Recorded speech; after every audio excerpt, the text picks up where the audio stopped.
Assalamu alaikum YouTube, this is Imran here, the FOT Foundation. This is a video response to Dr. Nabeel Qureshi from Act 17 Apologetics, who's posted a video regarding Surah 86 verses 6 to 7. So I'm going to start off by reading the verses that we're talking about and giving you a translation. أعوذ بالله من الشيطان الرجيم بسم الله الرحمن الرحيم فلينظر الإنسان مما خلق من ماء دافق يخرج من بين صلب والترائب. So I read from verse 5 actually down to verse 7 there, so let me just give you the translation here that I have in my hand. And it goes as follows. So let man observe from what he was created. He was created from a fluid ejected, emerging from between a sulb and at-tara'ib. Now I deliberately haven't translated as-sulb and at-tara'ib because this is essentially the matter at hand. What I'm going to do now is post the translations that Dr. Qureshi prefers to use.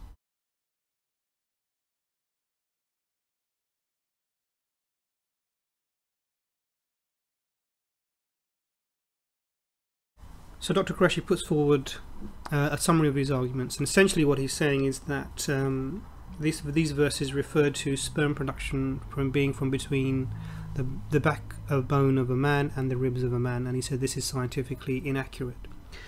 He also then says that in any attempt to try and find alternative meanings for the Arabic words is textual acrobatics. And then he goes on to say that any exegesis of the Quran, any trying to interpret the meaning or understand the verses in a greater depth, is dishonest, and actually you should allow the translations to speak for itself. He then goes on to read an email from somebody who actually tries to explain a little bit of detail behind the verse, and explains that as-sulb can refer to a man and at-tara'ib can refer to a woman particularly and specifically. And so this then would be a meeting of fluid from a man and fluid from a woman that go on to create the human being. And his response to this actually is very disappointing. What he essentially does is to say this is not what the Quran is saying, and then he refers back to the translations that he prefers to use, saying that he trusts these translations. So Dr. Qureshi's arguments actually display a number of flaws, but the primary flaw, which actually is a theme throughout this presentation, I'll try and highlight. And essentially is that he treats Arabic like it is a dead language, and I'll explain further. The Bible, for example, is written in languages originally that were ancient Greek or ancient Hebrew, which are essentially lost languages or dead languages. There are only a handful of scholars around the world who can explain the words within the language, and therefore tend to be the translators. Now Arabic is actually very different to that. It's actually a living language, and what I mean by that is there are hundreds of millions of people around the world who speak, read and write the language of the Quran. Now what this does actually gives you a huge access to etymology that you probably wouldn't get to the same degree in other languages. Now Arabic is a Semitic language, and it has a root-based system, so every word is formed of essentially 3 roots. There are exceptions, but on the whole every word is formed of essentially 3 roots, and from those roots other related meaning words can be derived.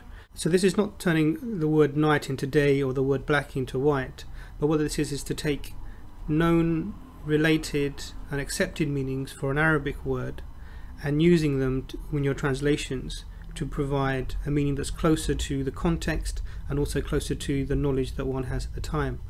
And this is actually not textual acrobatics, because the Arabic word within the Quran has not changed. It's just that the meaning of the word, which is available and known and accepted, is being applied to fit with the context and fit with knowledge. One of the ways actually to demonstrate this actually is to provide other translations that are already available that Dr. Qureshi has avoided because they don't support the argument that he puts forward. So what I'm going to do is put these translations forward for you to see. I'll give 4 translations from non-Muslims, one of whom is a Christian reverend, and the rest will be from Muslims, and we'll take it from there.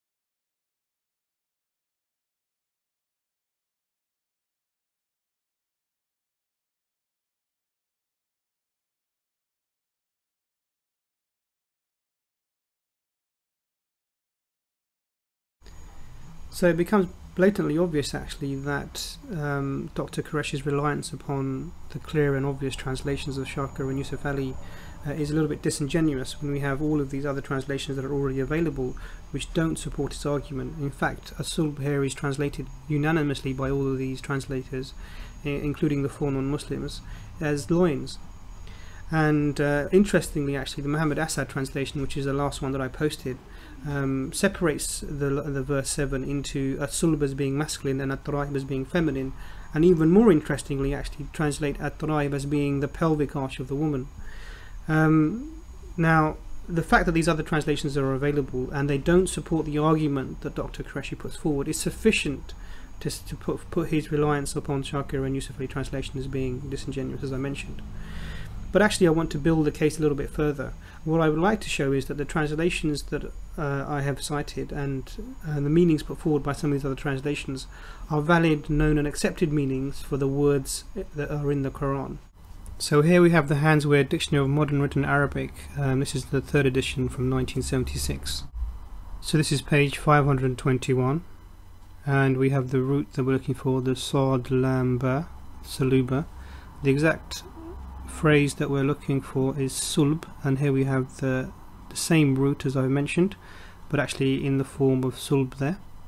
And the meanings are there: hard, firm, solid, stiff, rigid, which are all euphemisms for the male member anyway, but let's go further. Steel also, a related meaning. Spinal column and backbone, which is the translations that Dr. Qureshi prefers to use. And here we have loins. So loins is a valid, known and accepted meaning for the word as-sulb. So this is page 92 of the Handswear Dictionary of Modern Written Arabic. Let's just go down to find taraib. And here we have the exact form of the word there. And in this dictionary it says taraib, chest and thorax are the two meanings given here. And here we have Dr. Edward Lane's lexicon. Dr. Edward Lane died in 1867, and this is basically the 8-part or the 8-volume work that he produced. A very in-depth look into meanings of words in the Arabic language. Let's see what we can find here. So here we are on page 1711 of Lane's lexicon, and this is the root that we're looking for. It starts off actually down here, so let's go there.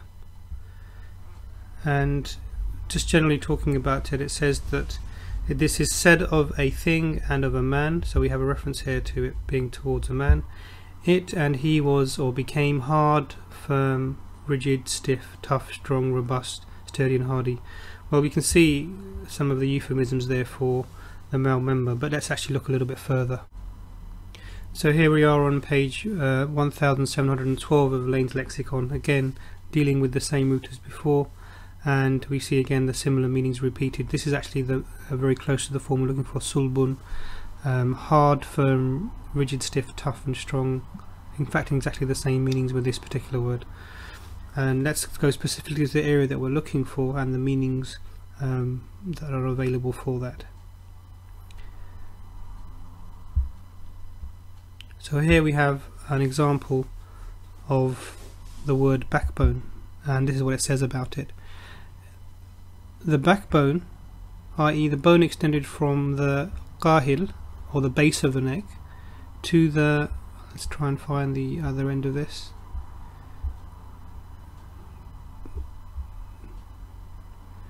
to the ajb, or the rump bone. The bone upon which the neck is set, extending to the root of the tail in a beast, and in a man to the osos, or the coccyx. It goes on to say the portion of the back, any portion of the back containing vertebra, and this is the important thing to note here, and particularly the lumbar portion, the loin. So this confirms Handswear's description of sulb as the loins, and this actually says that this word specifically refers to that region as well. And this is the important thing to note here, and particularly the lumbar portion, the loin. So this confirms Handswear's description of sulb as the loins, and this actually says that this word specifically refers to that region as well. It goes on to talk about how this word is used, and Dr. Lane then quotes an authority who mentions a phrase of the Arabs. So this is authority whose initials are given there, who mentions a phrase of the Arabs, but essentially says that these are the sons of their loins. So this is and we see the root there, the Sad, the Lam and the Ba, and this is actually them plural. So we see that these are the sons of their loins, and then it goes on to explain this. So this is the phrase in which this word is used, and we see it refers specifically to the loins, and it goes on to say, because of the sperma of the man is held to proceed from the sulb of the man. The sulb of the man. So actually this another evidence. So we had earlier on that this is said about a man. Now this is the sulb of the man, so referring specifically to the man. And very interestingly, actually, as is said in the, and then a reference is given here. Now this is actually very amazing. So this is Roman numerals. L stands for 50, X stands for 10. We have 3 of those. That's 80. V is 5, so that's 85, and the I is 1, so that's 86. So it's referring to Surah 86 verse 7. So the sulb of the man, as is said in Surah 86. So we can see clearly this is talking about the sulb of the man. So now we're on page 301 of Lane's lexicon, and we're looking at this word here, tara'ib, and this gives the meanings as part of the breast, which is in the place of the collar or the necklace, the bones of the breast, so breastbones is the common translations that we see, and it goes on to talk about the 4 ribs on the right side and the 4 ribs on the left thereof. So actually it talks about the formation, actually the ribs that arch up almost to form the link with the breastbone. So Dr. Lane quotes authority here whose initials are here, MF, says that tara'ib relates to males and females in common. So this is actually saying that it relates to males and females in common. This is one authority quoted. Dr. Lane then goes on to say, and this is very, very important, but most of the authors on strange words affirm decidedly that it is peculiar to women. So there's 2 things that we learn from here. A, that this is a strange word, a rare Arabic word. And most of the authors, aside from the one quoted above, most of the authors on strange words, according to Dr. Lane, affirmed that decidedly, so not just an affirmation, but a decided affirmation. This is actually very specifically that this is particular or peculiar to women. Now the thing I would like you to bear in mind is that the term breastbone is obviously not particular to women. So the sense in which this is particular to women is something that I'm quite interested in. But what we confirm here, this is a strange Arabic expression and it's particular to women.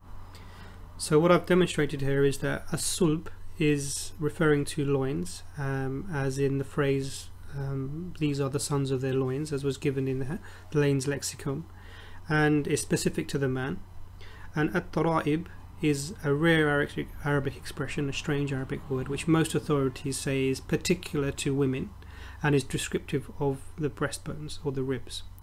So what I'm going to look at now is how Muhammad Asad explains the word at-tara'ib as the pelvic arch of the woman. So if I were to go to, for example, islamcity.com and look at Quran search and then find Surah 86 and the Muhammad Asad translation, and if you look at the verse that we're dealing with specifically here, which is verse 7, and this is the Muhammad Asad translation, and it's translated as issuing from the loins of the man, a sulb, which we've confirmed actually with Hans Weir's dictionary and Dr. Lane's lexicon, and the pelvic arch of the woman. There's actually a translator's note written by Muhammad Asad, so let's have a read of what that actually says. It says the plural noun, tara'ib, rendered by me as pelvic arch, has also the meaning of ribs, or arch of bones, according to most of the authorities who have specialized in the etymology of rare Quranic expressions. This term relates specifically to the female anatomy, and then he quotes Taj al-Urus. The Taj al-Urus, as far as I'm aware, is not available in the English translation. If it is, and someone could forward me a link to that, or where I could get that, then I'd love to get hold of it. But essentially I can confirm most of the information within this comment by the sources that I have. So we know that the meaning is ribs from Hans Weir and from the Dr. Lane's lexicon. The term breastbones or the ribs is descriptive of an arch of bones, and according to the Dr. Lane's lexicon, we know that this is a rare Quranic expression and relates specifically to females.